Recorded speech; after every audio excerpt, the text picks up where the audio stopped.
Forced oscillator प्रणोदित दोलक के बारे में जैसा हमने अध्ययन किया था, उसमें अनुनाद की अवस्था का हमने अध्ययन किया था। और अनुनाद के समय हमने यह पाया था कि अनुनाद के समय ऊर्जा और शक्ति अधिकतम होती है।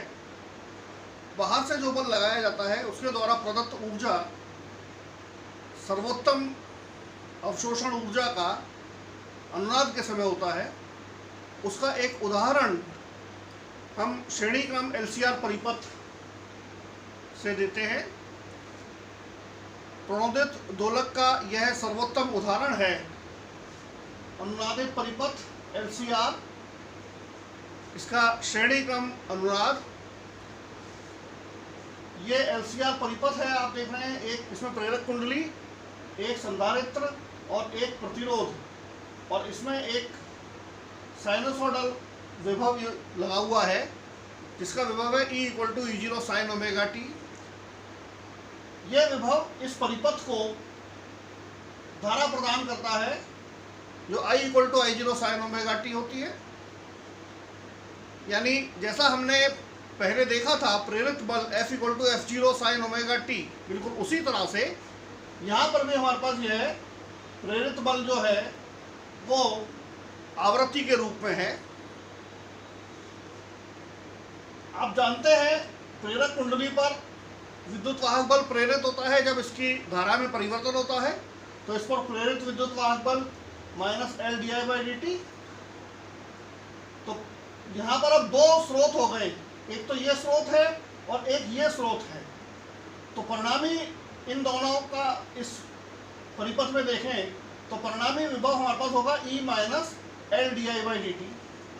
ये परिणामी विद्युत वाहक बल जो इस परिपथ को उपलब्ध होगा। संधारित्र पर विभव हम जानते हैं C = Q/V से, Vc = Q/C, और प्रतिरोध पर V = IR। तो ये समीकरण हम लिखें इसमें, तो ये तो कुल विभव जो हमें इसमें स्रोत के द्वारा मिल रहा है E -L/dt = Q/C + IR। Solve करें इस समीकरण को तो ये समीकरण हमारा इस तरह से आ जाएगी।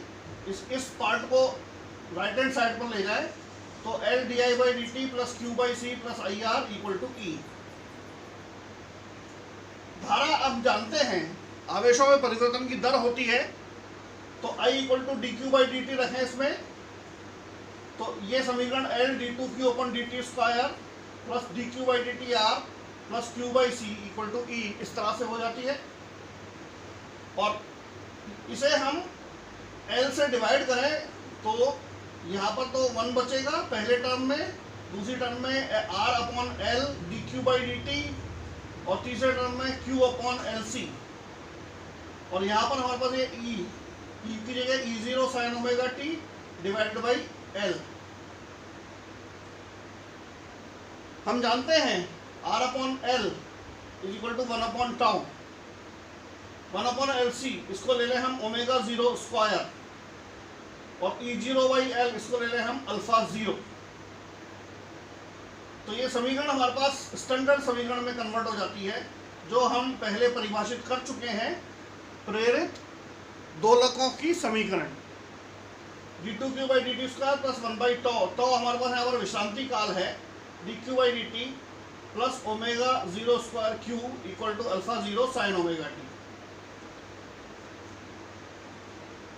हम इस समीकरण का पहले हल निकाल चुके हैं, इसलिए हम दोबारा यहाँ हल नहीं निकालेंगे, हम सीधे वहाँ पर यूज करेंगे। ये समीकरण प्रणोदित दोलक के समीकरण के तुल्य है, इसलिए इसका हल Q = Q0 sin ωt - phi आता है।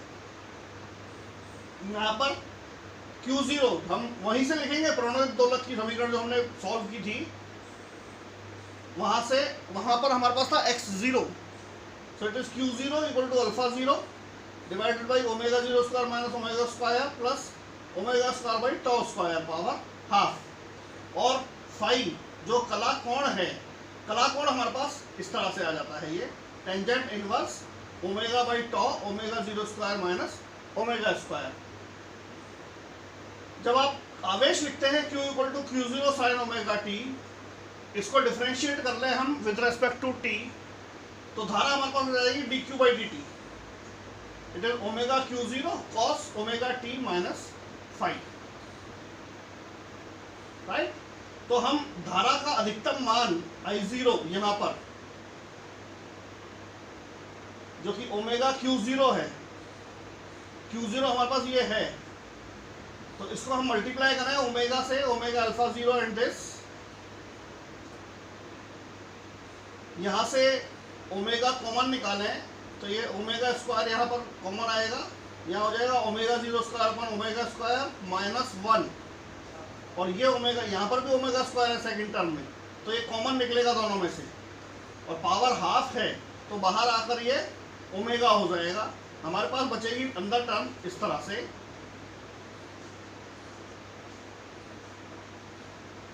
इसमें ओमेगा जीरो स्क्वायर का मान रख दें हम, ओमेगा जीरो स्क्वायर, ये 1/LC, so it is this 1/LC omega square minus one power half plus are square upon l square power half, और अल्फा जीरो ये हमारे पास है ई जीरो बाई एल, तो ये alpha zero equal to e zero by L.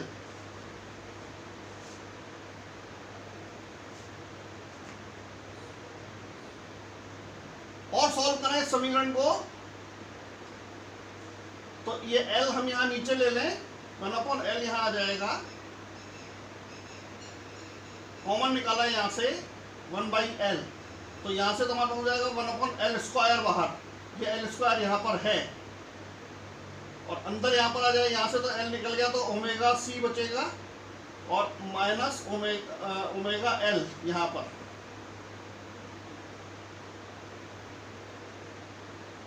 ठीक है। ये L इस L से कट जाएगा, और हमारे पास फाइनल रिजल्ट ये आता है अधिकतम धारा के लिए E zero upon one upon omega C minus omega L whole square plus are square power half. इससे हम परिपथ की प्रतिबाधा या परिपथ का प्रतिरोध लिख सकते हैं। प्रतिरोध हमारे पास विभव अपॉन धारा होता है, तो एक प्रतिबाधा हमारे पास आ जाएगी, क्योंकि यहाँ पर एल और सी दोनों कंपोनेंट हैं हमारे पास,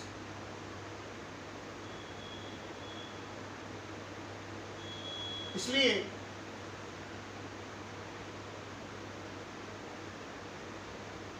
ZLCR is E0 by I0 that is equal to 1/ओमेगा C minus omega l square plus are square power half, ये हमारे पास होगी इसके लिए प्रतिबाधा। और हम जानते हैं कि जब परिपथ में प्रतिबाधा धारा के प्रवाह को रोकती है, तो धारा का अधिकतम प्रवाह होने के लिए यह आवश्यक है कि प्रतिबाधा का मान वहाँ पर शून्य हो, यानी ये प्रतिबाधा हमारे पास शून्य होगी, या ये प्रतिबाधा न्यूनतम होगी, तो परिपथ में अधिकतम धारा का प्रवाह होगा। हम समीकरण को लिख सकते हैं I equal to i zero cos omega t minus five, जो हम ले चुके हैं, साइन की टर्म में लिखें इसको तो इस तरह से आ जाएगा, और कलाकोण हमारे पास आ जाएगा डेल्टा, जो कि नया कलाकोण है five minus pi by to. Five हम निकाल चुके हैं, तो डेल्टा हमारे पास इस तरह से आएगा, टेंजेंट फाइव, तो tangent delta omega L minus 1/ओमेगा सी बाई आर।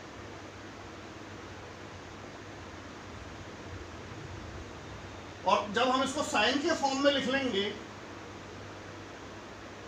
तो यहाँ पर हमारे पास five minus pi by two इसकी जगह प्लस डेल्टा, या minus five plus pi by two इसकी जगह माइनस डेल्टा यहाँ पर आ जाएगा। तो धारा का मान होगा I equal to i zero sine omega t minus delta.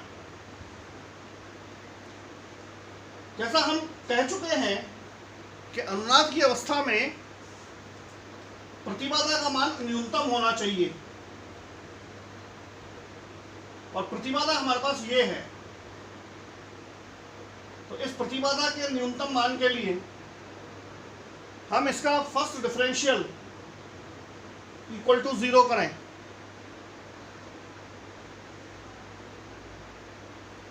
इसको ओमेगा के सापेक्ष अवकलन करें और इक्वल टू 0 बनाएं। तो यहाँ तो ओमेगा है ना, ये आर कांस्टेंट है, तो इसके लिए तो 0 हो जाएगा। और इसको हम डिफरेंशिएट करें तो ये 2 1/ओमेगा c माइनस ओमेगा एल, ठीक है।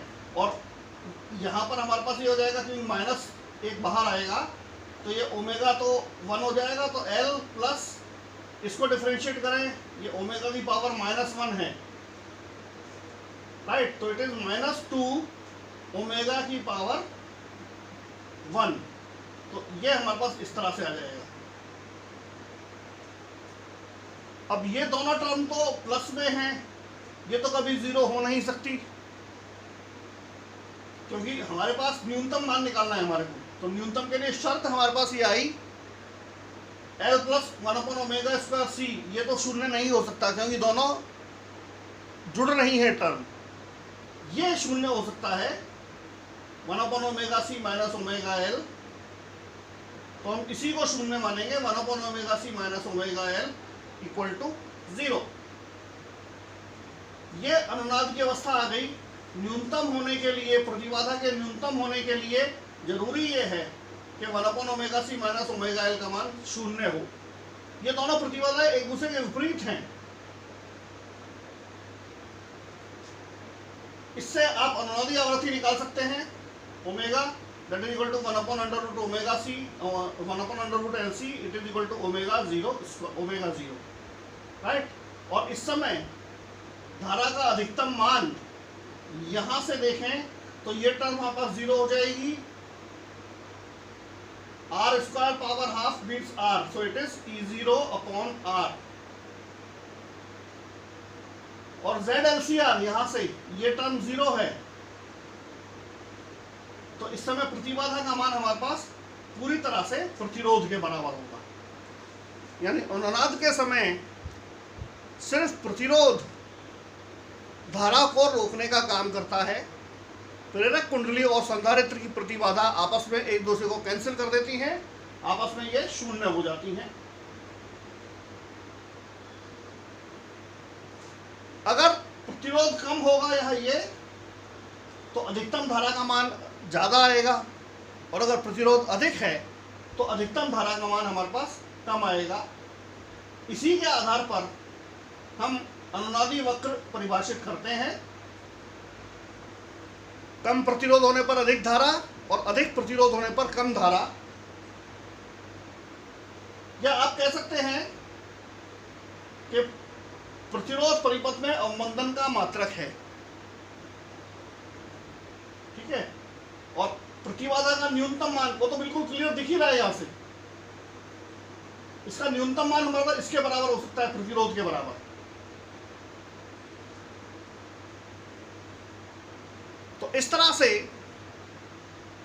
श्रेणी क्रम अनुनादी परिपथ में अनुनाद की अवस्था का अध्ययन किया जाता है। अनुनादी वक्र और ऊर्जा के बारे में हम अगले व्याख्यान में बात करेंगे। Thank you.